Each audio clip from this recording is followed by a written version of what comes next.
Let's turn the conversation to technology. Uh, Something I think we don't spend nearly enough time talking about. And when I look at your budget request and the historical spending, I see that the federal judiciary spends, let's call it about $1 million a year, which doesn't seem like a whole lot of money, but I know that often money towards technology goes into a big old black hole.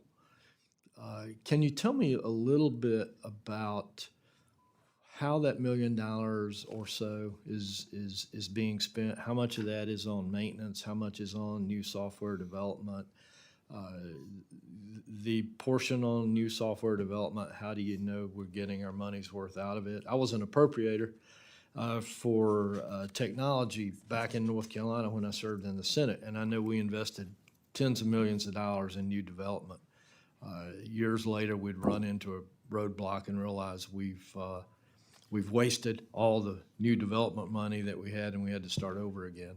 I'm just curious, are you finding those types of issues? So, when it comes to the JITF funding, how is that being spent? What are your concerns? Okay, thank you for clarifying that, Congressman Edwards. If I understand, you're asking in particular about our money into JITF.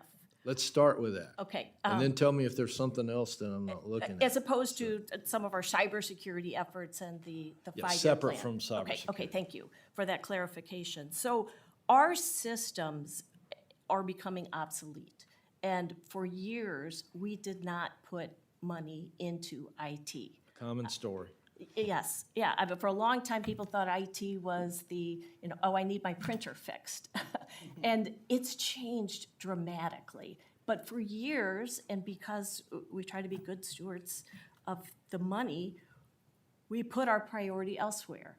And as a result of that, we lost people in IT, and our systems have become obsolete. So the money that goes to our IT account is going really to rebuild those systems and to modernize them, and along with that modernization comes security.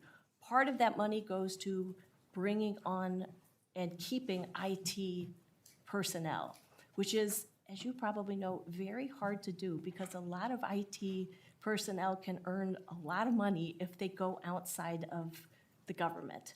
And so trying to keep those people is very important to us. But we really depleted our IT to a large extent in terms of personnel, and we've been trying to increase that because it's essential to keeping our systems secure and modern. I will, Mr. Chair, I'm going to submit some written questions. I'd like to understand more about the investment in IT and where you see the future. But let's shift to AI now. Where does artificial intelligence fall into the overall platform or plans for the federal judiciary?